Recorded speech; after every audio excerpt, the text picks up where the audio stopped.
there, sports fans. Bobby C back here at Yankee Stadium. On Friday morning show, I gave you my top 10 Yankees of all time, the rankings. This morning on Monday morning show, I'm going to give you my top 10 Yankee moments in Yankee Stadium history. Here are the rankings.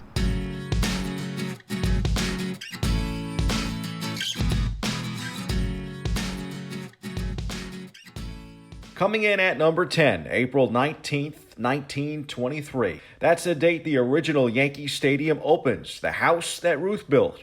75,000 fans cheered Babe Ruth's three-run homer that day. By all accounts, it was electric, the first of many, many moments like that here in the Bronx. A few years later, an historic football moment, November 10th, 1928. Win one for the GIPPER. Things looked bleak for Notre Dame as it headed into a showdown at Yankee Stadium with undefeated powerhouse Army. They had lost two big football games to start the season, and legendary coach Knute Rockne couldn't seem to get them right.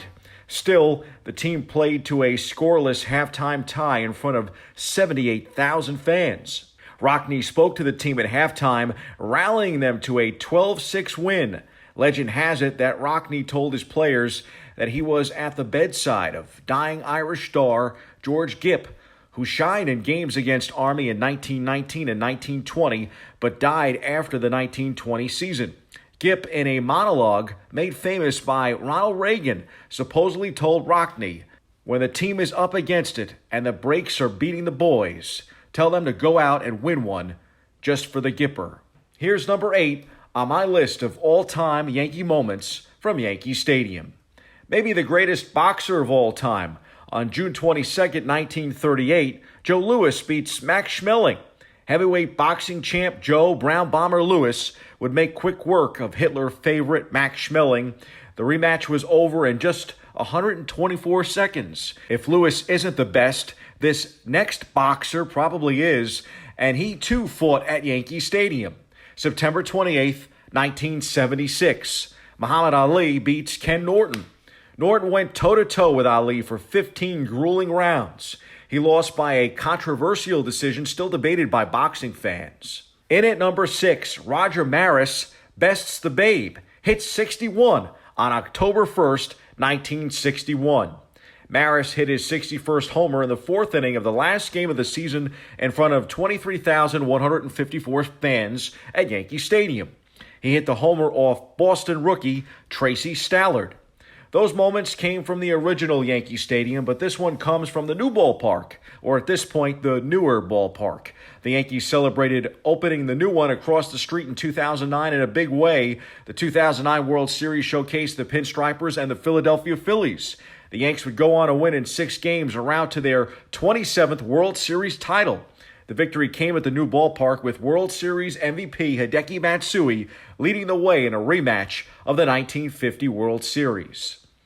In at number 4, some pro football. How about the greatest game ever played? Sounds about right. December 28th, 1958, the greatest game ever played. The Baltimore Colts beat the New York Giants in overtime in what's considered the greatest football game ever. 2 years earlier, you may have had the greatest World Series game ever.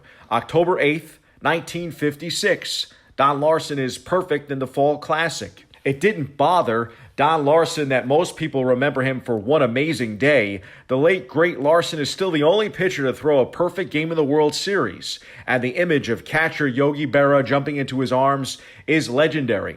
Larsen said in interviews that he was shaking in the 9th inning.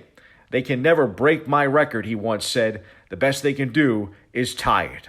Coming in at number 2, October 18th, 1977, Reggie. Reggie Jackson didn't make my top 10 greatest Yankees, although his name is of honorable mention, but this moment is worthy of top 10 status. Jackson knew he was in a groove before Game 6 of the 1977 World Series, even before it started.